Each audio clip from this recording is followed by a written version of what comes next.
We'll bring up the second panel. We learned from our first panel that volatility will remain low until it goes up.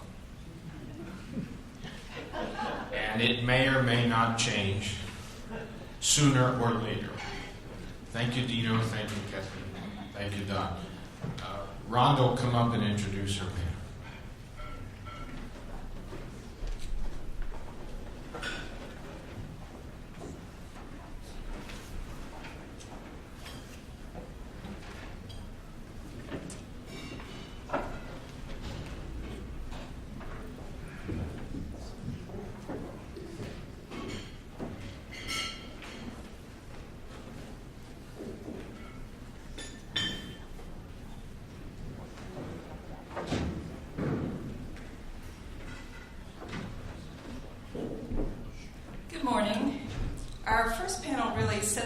Well for volatility or lack of volatility in the currency market.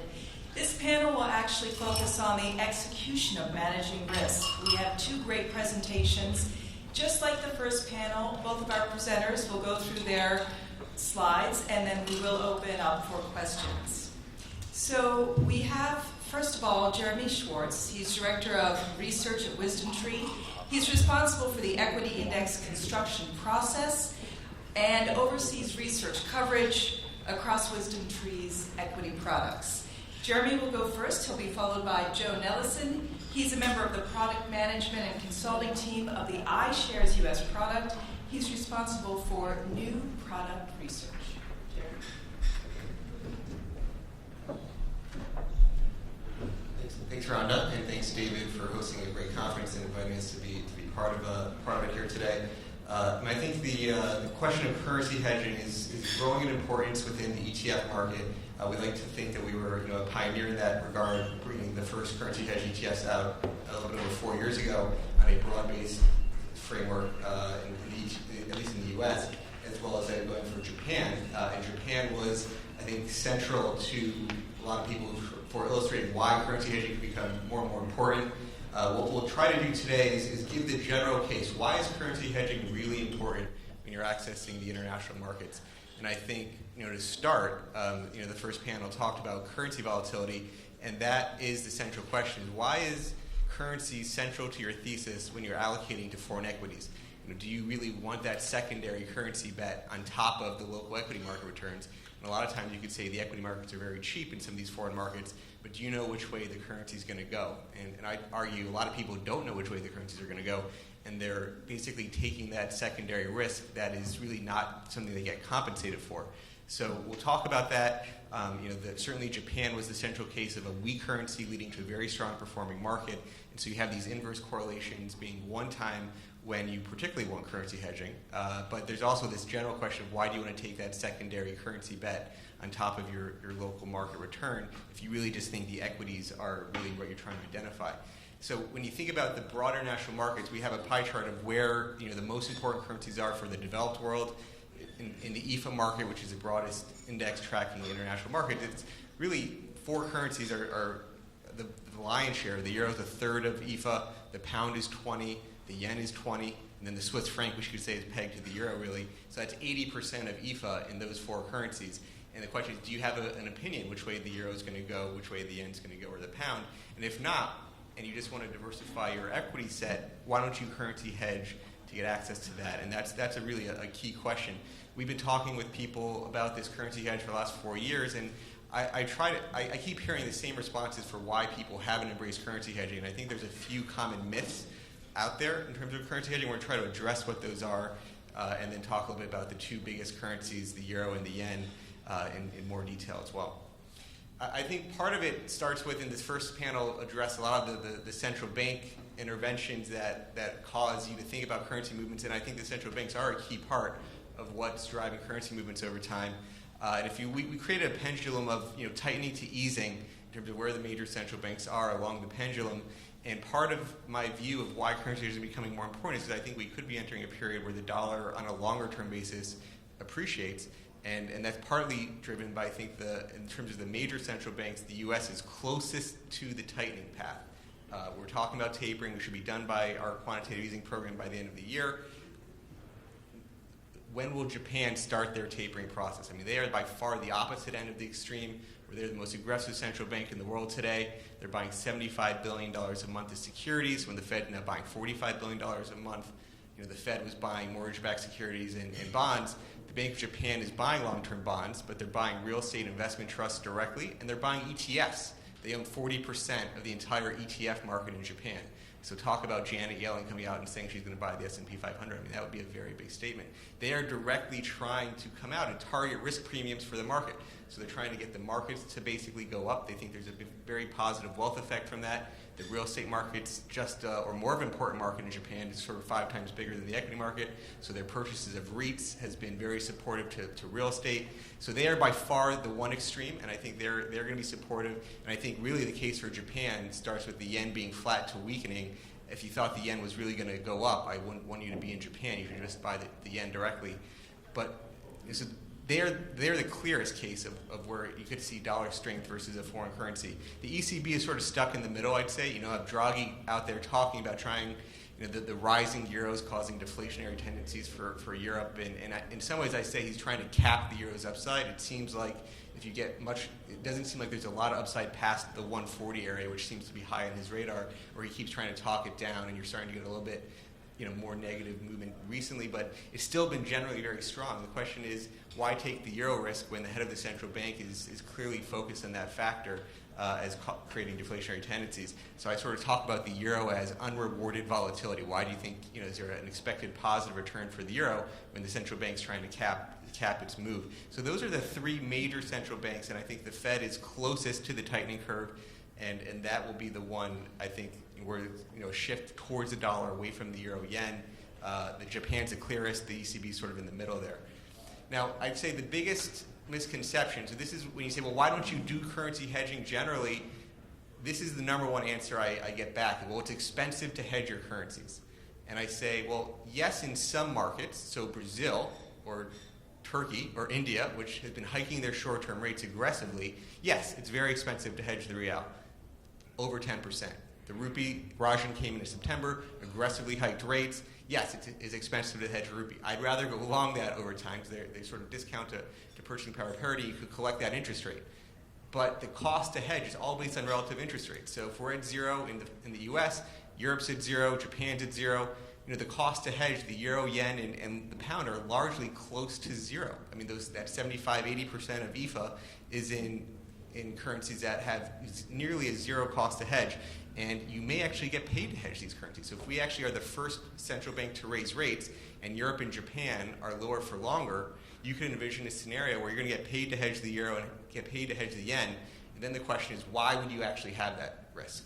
You know, it would be expensive to hold euro and yen, and I think that's going to be the situation you're at in the next 2 years at some point, and more people go towards currency hedged ETFs if, you know, the Fed is raising rates and it becomes expensive to hold the euro and yen. And again, so I definitely make this demarcation between the expensive to hedge countries, between Brazil, India, high emerging market countries, versus the developed world where it's really a free option.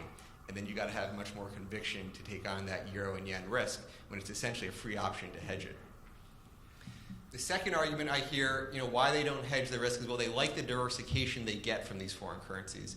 And is there really something true to that you actually get something positive, beneficial to having a diversification from having your euro and yen exposure? And I sort of ask the question, you know, what is it hedging? Well, it's hedging my purchasing power for my dollar. We track inflation over time.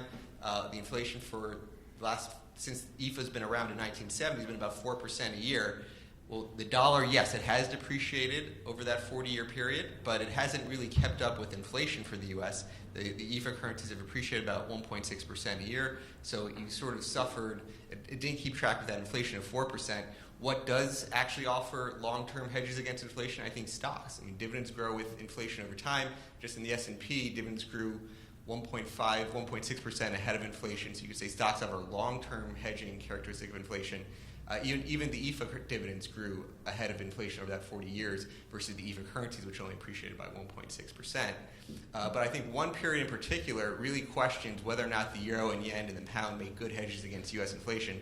And that's this period between 78 and 85, when you had 7.5% inflation in the U.S., one of the highest inflation periods, but the dollar went up about 40% cumulatively, or 8% a year, you lost value from holding these EFA currencies. And I think that is one of the central times where you say, why is these foreign currencies a good hedge against U.S. inflation? So I think I'd say that having that exposure is, again, a myth to why is it beneficial to own foreign currencies when you're buying foreign equities. Now, when we talk about the case for hedging, I think a lot of it comes to Japan, and Japan did very well when the currencies were down. And the question was that true generally? And we looked at the EFA markets, and we put it into 5 distinct periods of trends in dollar weakening, or foreign currencies appreciating, versus the dollar strengthening, foreign currencies depreciating. And there's 2 periods in particular where you see larger trends of the dollar strengthening. The first is that 78 to 85 period. The second is from 95 to 02. And what's interesting is, one of the very best times to own the international markets was when their currencies were going down. So exactly like Japan. So from 78 to 85, those currencies lost 8% a year. It was the single best time to own that market, up 17% a year, much higher than the long-term average. And so you boil that down into the times when the currencies were going down, the times when currencies were going up, and these international markets performed much better on average when their currencies were depreciating. 12% versus just over 6% when their currencies were rising. So yes, actually most of the international markets worked just like Japan did last year on average over these last 40 years. And so it again argues for, if you really want to target that time when it's best to own the markets, currency hedged strategies are the way to do that. You target that local market return, doing well when those currencies on a long term have been depreciating. So one of the things we did to reflect that at WisdomTree, we created a broad international index hedging the same basic countries as EFA. We used one of our new dividend growth methodologies to help pick the underlying stocks within it. You can see the pie chart of where the currencies are exposed between euro, pound, Swiss francs, the Australian currency.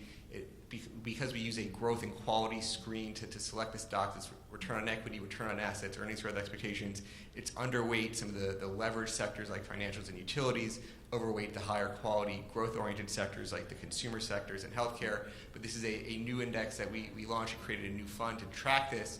IHDG, the International Hedge Dividend Growth, is the new ETF tracking this broad EFA type universe. But I think this is, as you think about how are you getting exposure to foreign markets, this is one of the biggest questions to ask, and this is a broad international option to do that on a very broad level. So I'm excited about that new strategy. But where it started, and I want to come back to it, which brought people's attention in terms of the importance of currency hedging, was Japan. And Japan, I think, is still one of the more interesting markets around the world, and it's not just from the currency moves, but the valuations. One of the things that gets me still very optimistic about Japan is just the trends in earnings and valuation multiples.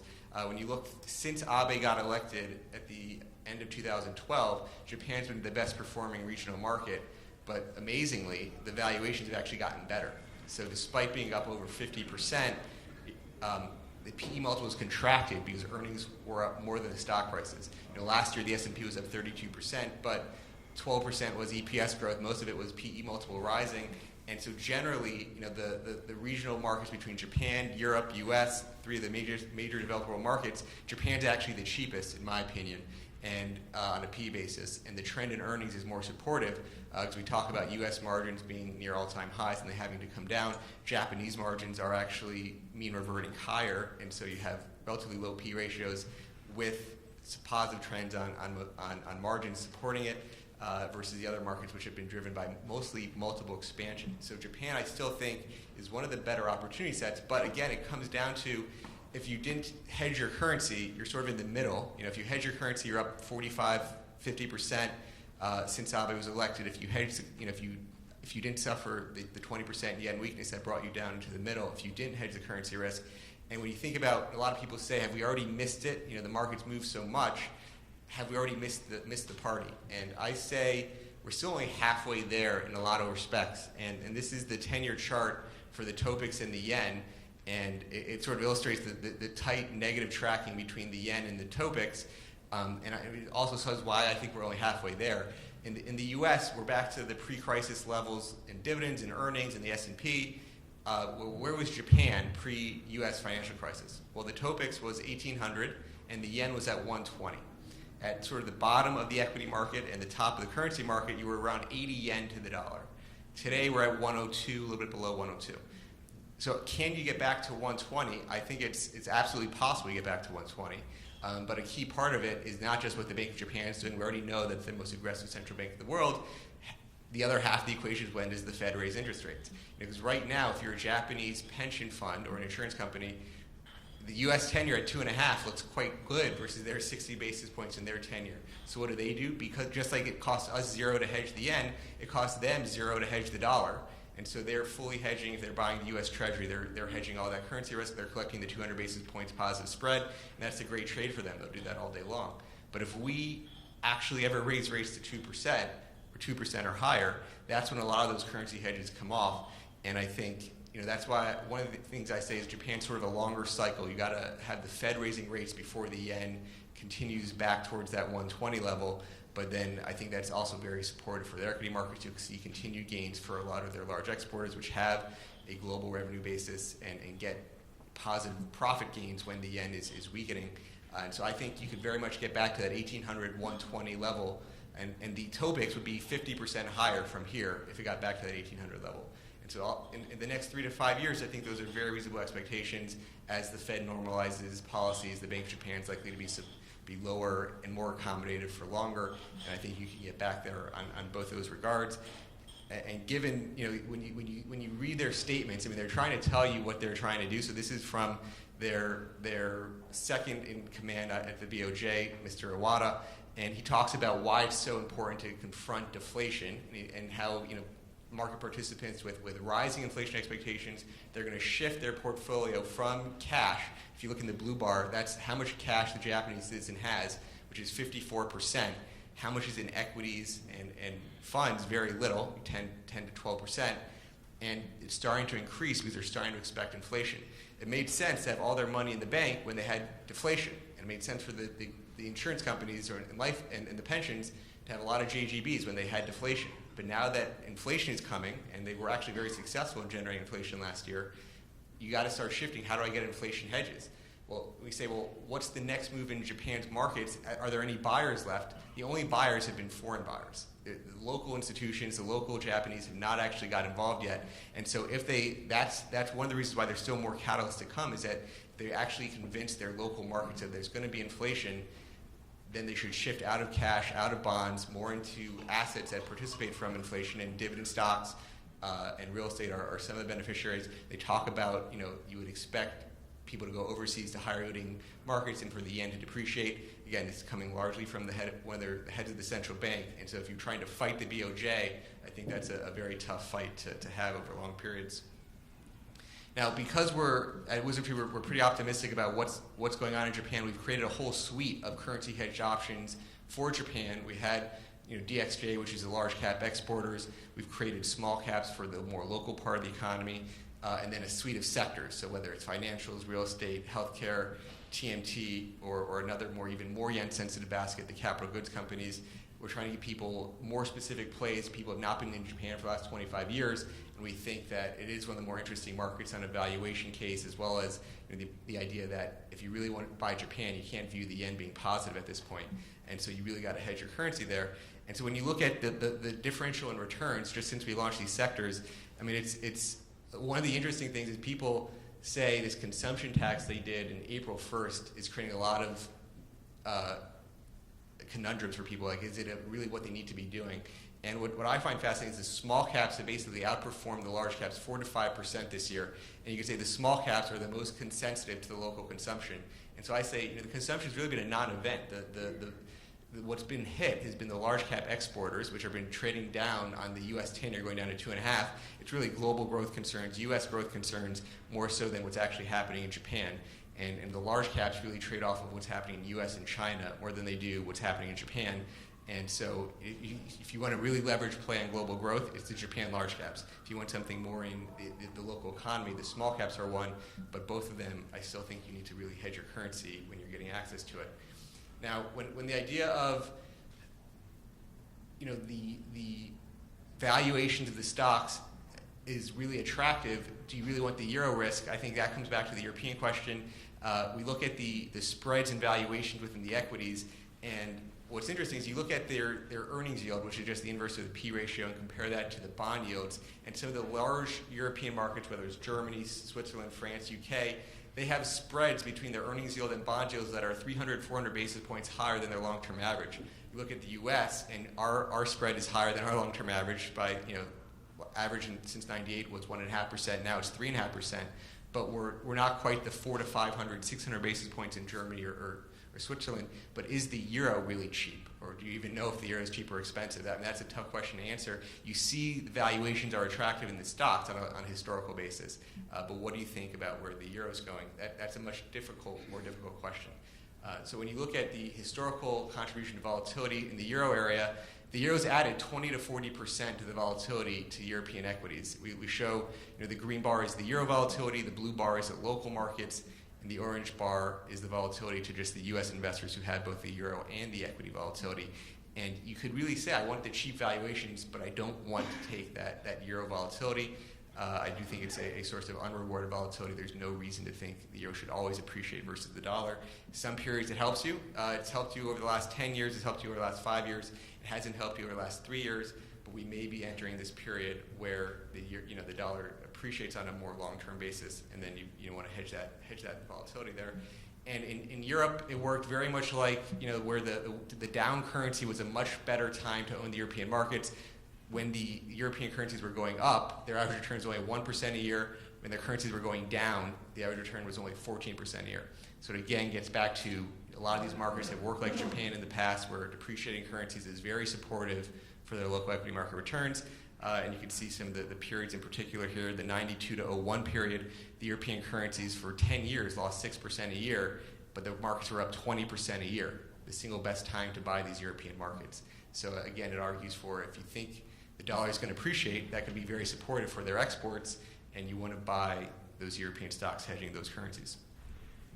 How do currency hedges actually work? Just briefly, the way the strategies work, and to the point about whether or not it's expensive to hedge them, you roll non-deliverable forward contracts on a monthly basis, and so you look at how much assets are tied in one of these funds, you put on that notional amount of currency hedges, and you roll that on a monthly basis, because the equities and the currencies are going to move in a slightly different direction, so you got to rebalance at some interval.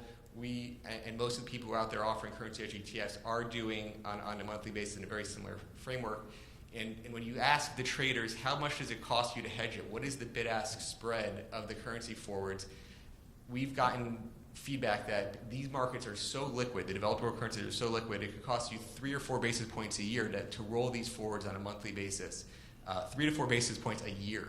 That's how liquid these forward markets are. So there's really not a huge cost to hedge. I showed you the chart early on about the relative interest rates. That's the most important cost to hedge. So again, Brazil and India think high cost to hedge. Europe, Japan, Swiss, very low cost. Maybe you actually get paid to hedge it. So that's the mechanics, and it's pretty straightforward to how that actually works out.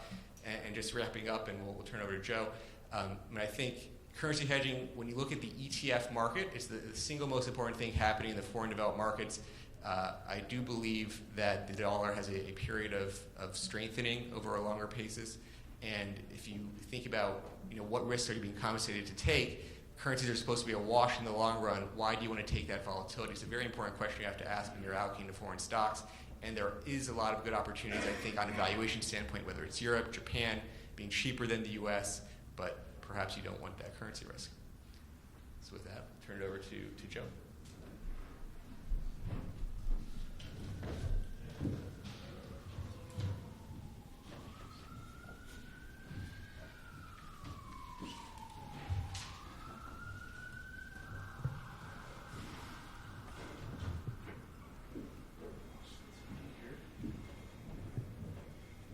Fortunately, I can speak through some parts of this because I think Jeremy covered a lot of the general themes around currency hedging and ETFs and the mechanics, which are similar in a lot of ways between what Wisdom Tree and iShares are doing. And in fact, I think you have the right two issuers on this panel. Between iShares and Wisdom Tree, we certainly have more currency hedge ETFs globally than anybody else. So for us in the United States, in iShares, we are a little newer to this. We've launched our first currency hedged equity funds in the first quarter this year. But But going back to 2010, you'd find some UCITS funds in the UK iShares, some others in Canada, across the spectrum. So it isn't a brand new theme, and it's timely to be talking about it now. But I would amend a couple of things that were in the opening of this, which I agree with, but I'll add my own amendment, which is a little contrary. And one is that currency hedging is an important theme right now. I'd say it's absolutely important, except for when it isn't. And you'll see what I mean. And the second is that risk isn't compensated, which I completely agree with. In the long term, you'd see that. It plays out either way, except when it isn't. And I can't tell you which way to go. I'm not a currency strategist or an FX guy by trade, so don't ask me to predict the end movement in the next 12 months. But I will tell you how we're trying to build products for the types of investors who do have a view, who are trying to invest more tactically around currency. And really at the root of it, there's three main themes that kind of drive our product development, particularly these currency hedged ETFs. And I'll lay those out. One is the underlying investment. And Jeremy laid out from WisdomTree's standpoint how you can take a point of view with how you design from the ground up the types of equities that are held in the portfolio. We're using a different index, so I'll explain that as well. A range of choices, having things to use in different environments, different equity exposures, but also if one wants to be long or short the currency. This was driving some of our own decision making. And finally, the ease of implementation. And this is really key, I think, because since we're on an ETF panel, it really can't get much easier than an exchange-traded fund. It's one ticket, one trade. The currency hedging is embedded in there. It's inexpensive. This has already been discussed.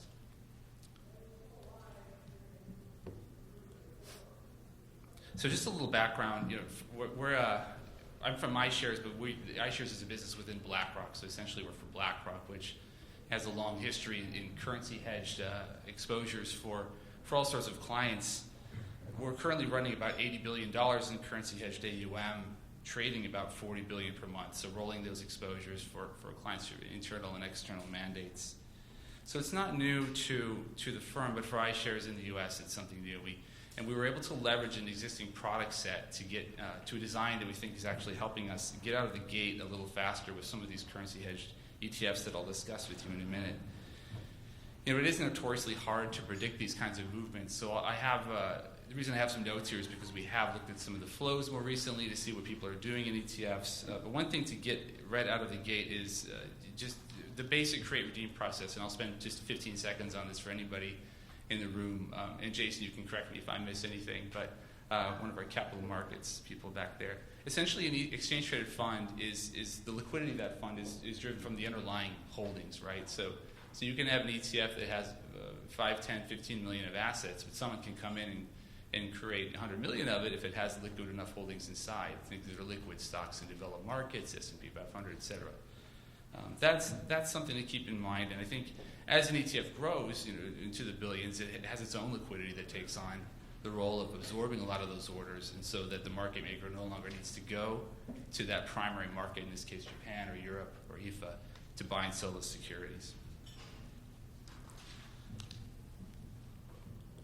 Now that underlying liquidity was helpful to us at iShares because we do have a pretty well established set of international equity ETFs, including 40 or so plus country funds, a variety of international exposures, most of them, not all, benchmarked to various MSCI indices, which is cap-weighted indexes pretty broadly used by some institutions. And in the case of launching our first currency hedged ETFs in the U.S., we looked at where there was very large exposure in these broad equity the funds that were long the foreign currencies, and we found EWJ was one of the biggest ones, our Japan fund, which is around 13.5 to 14 billion in assets, trades about 400 million a day. So there's an exposure which clearly has demonstrated interest in Japan. Germany, which is also around 6 billion in assets, trading about 100 million a day ADV, and IFA, which is the biggest of any, not the biggest, but among the biggest of all ETFs, with about 55 billion in assets and trading about $1 billion in ADV per day. So when we looked at these three tickers, which are on the bottom, EWJ, EWG, EFA, we try not to be too clever, added an H in front of them for the hedge. These are the new versions. You can pronounce huge, which is perhaps an ambitious pronunciation, but I think hopefully it'll fulfill that name sometime in the future. although these things do take time. In each of these, the case that's different here, I'll get right to the point of what we've done in an ETF, is to put, instead of the underlying stocks inside the ETF of the Japanese securities and German securities, we found it would be easier in some ways out of the gate to put in these ETFs in the basket. So when a person comes to market and wants to create new shares of huge, I'm not sure if Germany or Japan will earn that moniker sooner, probably Japan. They just need to go get the underlying share, which is that ETF, EWJ, and then some cash, and then the hedge is put on by our PMs. It's quite simple.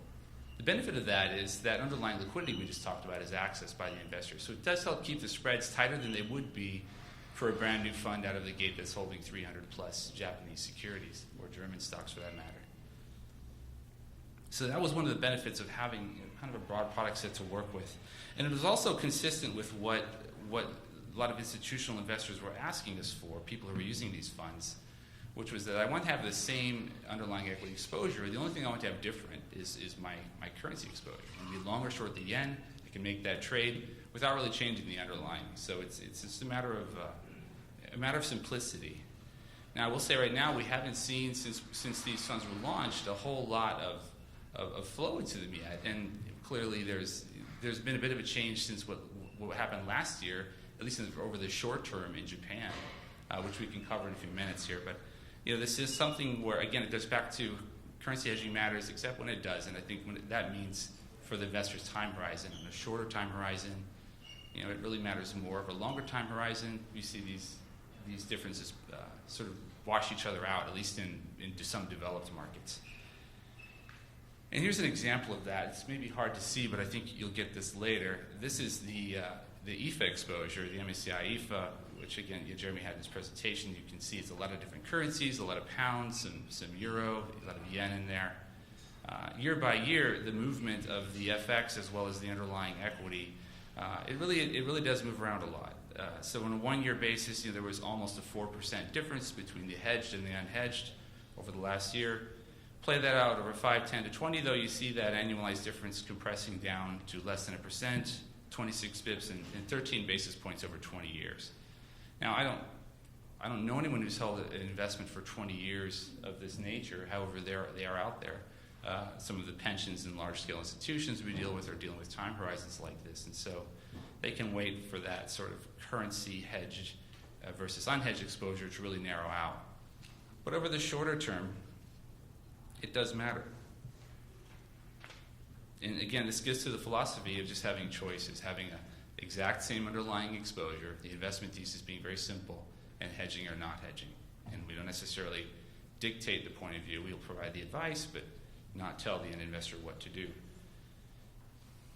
So this was interesting to me to run a chart just on Bloomberg the other day of the Japanese yen versus dollar. That's the white line you see going up to peak. And you can't see the dates from where you are, but right before it takes that precipitous drop is around late 2012. So it's a familiar story. Everyone should know is when the yen started to weaken dramatically versus the dollar. The yellowish orange is the unhedged MSCI Japan, and the green is the hedged version. So naturally, those markets are rising as the equity market rises. But it was interesting to see how much.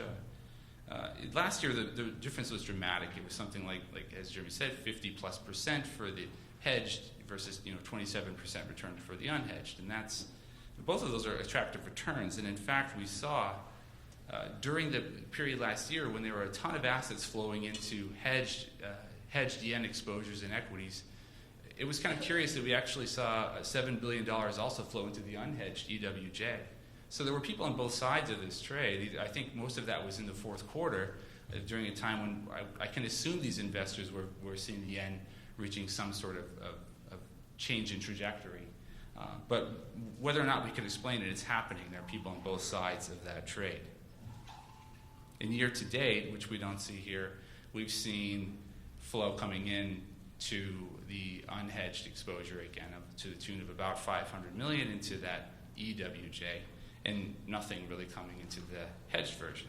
That's likely to change as the underlying economic environment changes, but as I said in the beginning, I will not predict that today. There are far more qualified people to do so. So again, a little bit more about the exposure. If anyone's not familiar, the underlying index here is a very simple capitalization-weighted index. Been around a long time, the MSCI Japan Index. You see on the top, it's 100% hedged. They're using the exact same securities, simply applying that hedge once per month in the methodology. Same way for both providers. It's the beginning of the month, set. That same hedge rate is kept throughout the month and then reset at the end of the month. In the product, using non-deliverable forwards, which are settled in US dollars.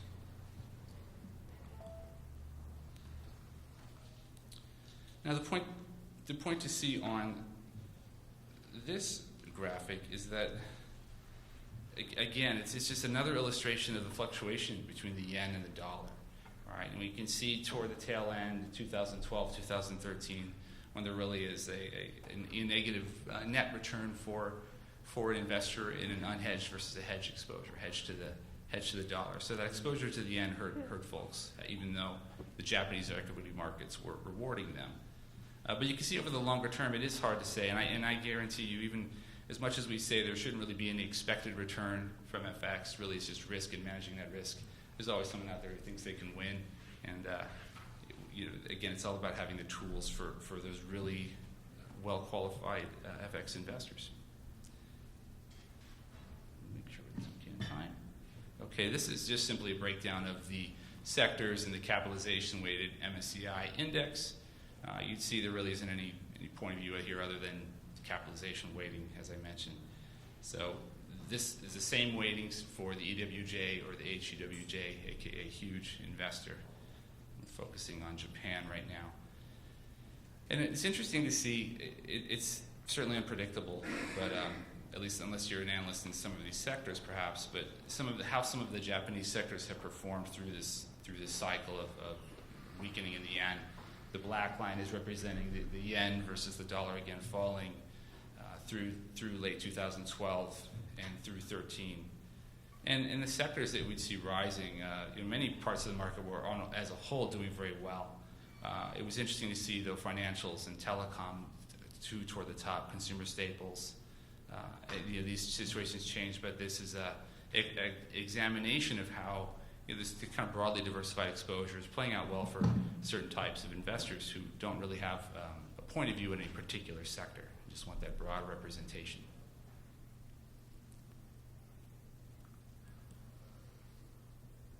And again, historically, it's hard to see the graphic here, but on the bottom you're looking at 3-month on the left and 10-year on the right, with the purple being the unhedged and the green the hedged exposure. Again, these differences are greater in the shorter term. Again, it matters except when it doesn't, which is the shorter term, not having a point of view, but for investors who do, the product is there. But again, over the longer term, we see 2.5%, the same return over 10 years for these two exposures. And so, again, for a long-term investor, currency volatility really just adds volatility and not much expected return, but that can be managed within any kind of time horizon. So I think I mentioned already a few of the highlights of this product, which is that it holds in the so-called basket, EWJ, that super liquid large security. And that stock is really considered just one U.S. stock. It trades in U.S. markets, so it's treated like one U.S. security, like any other large cap name would be. So from a market maker's perspective, to get a little bit into the weeds, this creates a lot of simplicity in a couple of ways. Number one, the market maker who's helping redeem shares of this particular ETF just has to go out and gather shares of EWJ at one stock and then deliver it to us. We deliver them back to ETF if they in the same amount. And it goes the other way on the redemption. Now, the mechanics of this, there's a cost of that. There's a cost to create, which is larger typically for international funds and smaller for U.S. domestic large cap funds, things like that, which it really dictates is dictated by the complexity of the basket and the underlying securities. In this case, that create fee is $100, right? It's treated as one U.S. stock, versus it would be about $5,000 if we were to use the MSCI index of all these individual Japanese securities. And it becomes a lot more for emerging markets and things like that. And so what this allows the fund to do is have, right at the outset, a slightly tighter spread than it would otherwise if it were to hold all of those underlying securities, because it's leveraging this existing deeply liquid stock, which is itself a representation of all the Japanese stocks. So as a result, the bid-ask spread is about a penny on HEWJ, and which is again considerably better than it would have been otherwise. I'll just go a few minutes more, and I think we'll get to questions with Rhonda. But again, Germany's another exposure, and the reason to select Germany, it's a similar case, right? I think what we found with a lot of investors who we talked to is that they had a view on the euro, but not necessarily a unified view on Europe itself. Many of them wanted to stay as far away as possible from Italy and Spain, but they liked a country like Germany, all of which were using the same currency. So coming out of the gate, we decided to do a German exposure, and that fund, as I mentioned, is about $6 billion in the unhedged version. Again, using EWG as the underlying security allows the ETF on the hedge side to be much more liquid. This is a contribution of volatility over time, 1 year on the left, 10 years on the right. That pinkish gray bar is the currency vol. And again, it's significant, but we won't necessarily project which direction it will go, but it's meaningful over these periods, anywhere from 4 to 7% volatility of the euro relative to the dollar. Germany, again, MSCI index, capitalization weighted, very simple and compatible with the unhedged version that people are using. We'll skip through the sectors here and get to IFA. Similar case, IFA, high degree of currency volatility but over the short term, but again, over the longer term, you'd see this play out to be somewhat neutral, at least historically it has been. Sector breakdown, and the currencies versus the unhedged currency exposures do tend to come much closer together toward the longer period. I'm not sure how you'd say this one, HEFA. We haven't decided yet, but it's HEFA, putting the H in front. Quite simple. And again, we're looking at a penny-wide spread on the size of this fund. That's about a basis point. So it does help to have this scale. Now we looked at expanding this even further. I can say that we've filed prospectus for a European Union hedged exposure, as well as in emerging markets, which will probably be more costly to run in the underlying, but hopefully we can leverage some of the existing EM product set that we have. There's not much more I can say about those since they are still in the prospectus phase, but they are on the way.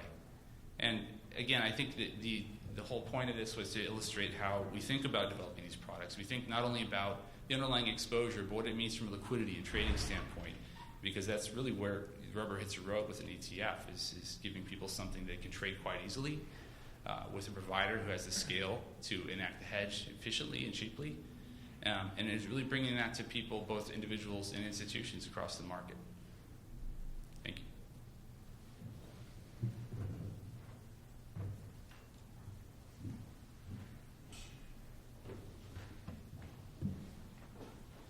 Thanks very much to both of you. We will open now for questions. We do have a microphone, so just raise your hand if anyone has a question.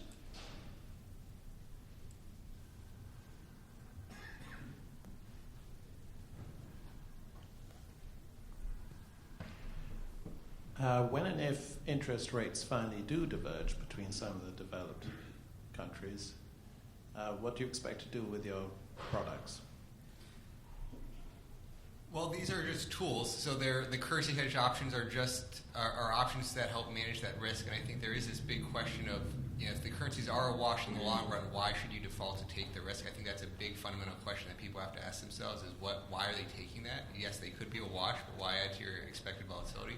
So that these currency hedge, I argue, is a more natural starting point than to have the currency exposure. But if they actually do raise interest rates in the U.S. first, it's even significantly better for these currency hedge strategies because you get paid to hedge the risk. And then you can say it's very expensive to hold euro and yen if the U.S. raises interest rates first. So if anything, it's just going to become more and more important. I argue it's more important generally anyways, but the interest rate is the second component to it. Joe, anything to add? For us, we do nothing because there is something for either side of that case. So an investor who's using one and has changes their point of view can do that very easily, and that's reflected, I think, in the flows we see in and out of these products. I completely agree that all the data supports over the long case. Over the long term, currency is simply, at least in developed markets, adding to risk and not providing any expected return. But we're honest with ourselves to realize that not all our investors, right, on the institutional and individual side are holding for that long of a term, despite the fact that they probably should. Over here. So you were talking about when you put on the currency component of this instrument, you're putting it on the existing asset allocation of the underlying ETF. So you're assuming that the exchange rates that are moving are fully reflected in the change in the underlying firm's performance. That is then reflected in the stock market and then is reflected in the total ETF. So that assumes that the appreciation and depreciation across the different asset allocations are going to be reflected the same way over time across those different asset groups, those sectoral allocations. And I'm wondering to what extent you believe that is true, and how much you would rather build up your exposure so that you're matching your currency hedge to the sectoral asset allocation as opposed to matching your currency hedge to the overall package. So the way I would start by answering that is, whenever you're buying a foreign stock, you have to make two bets. You have to sell your dollars to buy the yen, and then you're also getting exposure to the equities. And so the hedges are really just designed to target that local equity market return. And so we're just hedging out. It's instead of having the two bets, the hedge strategies are focusing on just the local market return.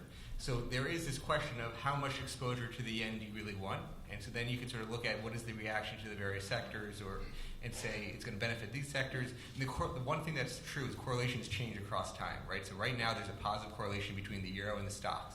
But that correlation changes. As we saw the 92 to 01, it was the best time to ever own those foreign markets when their currencies were depreciating, which suggests there was a very negative correlation at that period. And there was a time when the yen was positively correlated between the stocks and the equities.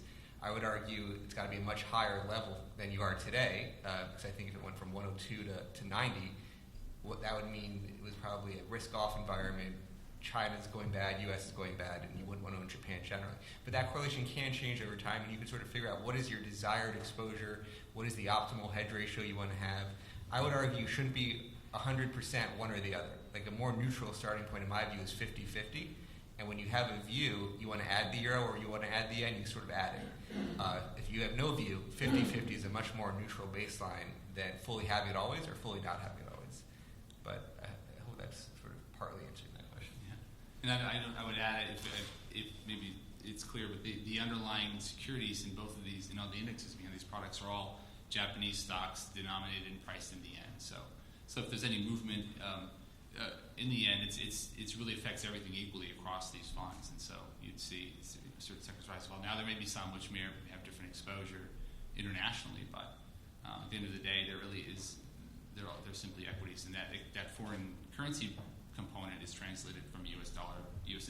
investor perspective. Yeah, I think her point is they have different betas, so they have a different sensitivity to the move, and then the question is how do you ideally target that, right? And so I think that's a fair point. You just got to figure out what's your optimal mix for given the exposure you have.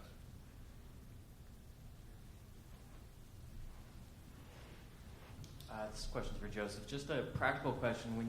Assume you're buying EWJ and contributing that to the currency hedge equivalent, does the currency hedge equivalent actually hold EWJ such that you're paying 2 layers of fees on that, or does it liquidate EWJ and take in the Japanese stocks? Yeah, that's a good question and a common one. Whenever a fund holds another fund, in our case, all of these funds, they basically waive the trust that holds that is the hedged fund, a hedged currency fund exposed to EWJ, basically waives that entire management fee, and then there's simply a new fee put on. So that fund is 48 basis points, which is actually less expensive, I think, right now than the unhedged version. It's got a little bit of a waiver on it as a nice feature for new investors.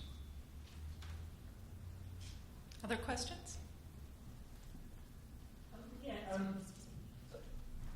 What do you do about any P&L that builds up on the currency contracts?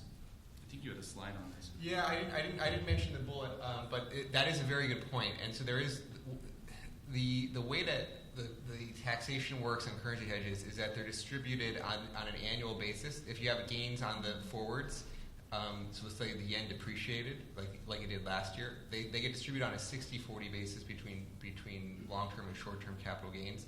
And that's just how forward taxation works. It's not like equities. You got to expect a capital gain distribution from the forward contracts if you have a gain from that forward at the end of the year. The same structure for both funds. They're both using NDF. So.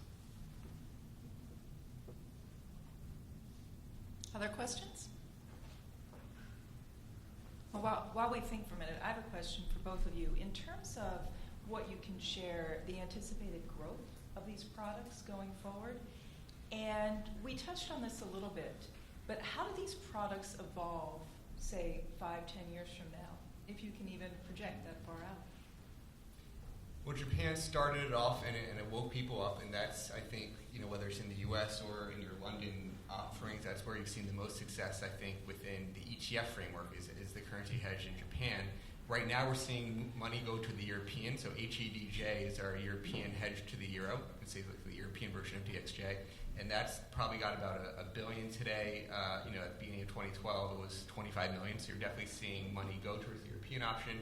The other options have basically sat out there. There's a UK, there's Korea, there's some other people have the broad EFA version. So there's starting to be some money moved to it. I think right now it's tactical allocators who say, I've got a view on the yen, I've got a view on the euro, and I can make that decision. But the bigger question, as Joe said, is the broad EFA is the biggest strategic international allocation. And that's the long term where people have to get to, and that's that fundamental reevaluation of why do I have currency risk in my international stocks when I'm buying these foreign stocks. And as the ETF providers are out there educating clients on what is the additional return you're getting for having that currency exposure, it forces tough questions on people to reevaluate why are they taking on that currency risk. And I don't think there's a good reason to it. I haven't been convinced that if there is a good reason to have it. If you haven't, I'd like to hear it. But as we keep having that argument, people will start asking themselves, and they'll start shifting more and more. And I think it becomes more important. I can't tell you how quickly that happens, but we'll keep telling people that it's important, and we'll try to keep raising awareness. I would agree with that. I would add, I think Japan is the perfect sort of spark for all of this, given that you have this inverse correlation. It's a perfect test case for how this should work in an ETF, and that's an exposure where there I wouldn't say it's a maturity, but there's a deep a deep set of funds there now, and more players coming to the game who aren't here today. But it'll be hard to keep up. The funny thing is when we launch these funds in the beginning of the year, whenever this happens, we launch new funds, you get questions from our biggest clients who come back and say, what about this, what about that? And the thing they were saying the most was, what about emerging markets? Can you give me an EM hedged product? And as Jeremy pointed out, some of these markets individually are very expensive to run a hedge against versus DM, right, or Japan or Europe. Nonetheless, we've got a team of people trying to do it. They're just gluttons for punishment, so they like this sort of thing. And hopefully they'll find that solution. But I think that's been the number one ask. When it comes down to single countries, I mean, beyond some of the big ones like Brazil, Korea, maybe India, I don't foresee personally a lot of opportunities, and at least not long-term, beyond just simple short-term tactical exposures that people might do, because those aren't simply big parts of a people's portfolio to begin with, right? And so it comes down to these big exposures, EM, Europe, EFA, maybe Japan, for many institutional investors. But beyond that, I don't foresee, a single country Swiss franc hedge to the dollar, something really taking off. Other questions?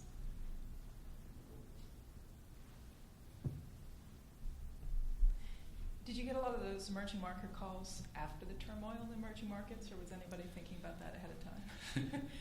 I won't say few. There were a couple of people thinking about it ahead of time, but mostly after, right? It is very, it's transitory and time sensitive. But as I said, people they're always looking for something to do, and until 3 or 4 years ago, there was no way to use it to hedge your Japan equity exposure. Now there is, and we've seen what happens there. So all it takes is one bit of turmoil or one sort of currency crisis to send a lot of flow into various ETFs. Yeah. And what about volatility overall in these products? Well, you're seeing, I mean, in Japan, it raises the volatility. So the negative correlation actually, when you have a negative correlation, you hedge it, you're going to increase the volatility because you're going to more directly target that local market return. But you could argue it's the time you want to own it is when the currency is going down, right? And so I think that's definitely the case for Japan. And so the best, it's really the ideal case of when currency hedging works. So even when the euro is positively correlated and it has higher volatility to invest there, you're really buying it for it to become negatively correlated. I mean, you're buying it, right now to lower your volatility to buy European stocks. But the ideal scenario is for the dollar to go up, the currency to go down, and the European stocks to benefit. So you're always looking for this negative correlation, but you're sort of hiding out in lower volatility in the meantime. You're nodding, Joe. Any? No, nothing to add to that. I think it's Okay. Another question? So given that you... Skip 1 second. She's running over with the... So given that you're always looking for a negative correlation, but there are periods of time when it is not true, and I'll be talking about emerging markets at the end of the conference here, and I'll show you that it's not true for emerging markets. What's the temptation to start to actively manage the stocks that are inside the underlying ETF on which you are then layering your currency hedge? I think that's version 2.0 of this currency hedging. I mean, that's sort of what we're thinking about with our Japanese sectors is trying to identify the sectors. So like the capital goods sector in Japan, for instance, I'd say is the most negatively correlated sector within Japan. So if you really want a yen-sensitive bet, that's probably even more yen-sensitive than DXJ, I would argue. But that is a natural evolution, is to get more specific in the stocks that can benefit from the currency. So your very first question about how do you dynamically allocate? I mean, EM is so positively correlated today because the money is sort of tracking, money flows go to EM, the currencies are very highly correlated to each other. I'm not sure there's a lot of negative correlating countries there, but maybe China is one that you could say is one that's been negatively correlated, but it's a slow-moving currency. But that's definitely a very interesting question. I would add, just to be clear, on the iShares side, I think if a portfolio manager, at least in these funds, desire to start getting active that way and seeking some alpha, they probably wouldn't be a PM very long because they're incentivized to simply track the index, the passive index product. They're not registered with the SEC as active products, and so the benchmark is what you should be getting, and that's their goal, is to get as close as possible to that. Joe, Jeremy, I want to thank you for a very informative session. Yep. Appreciate it. Thank you.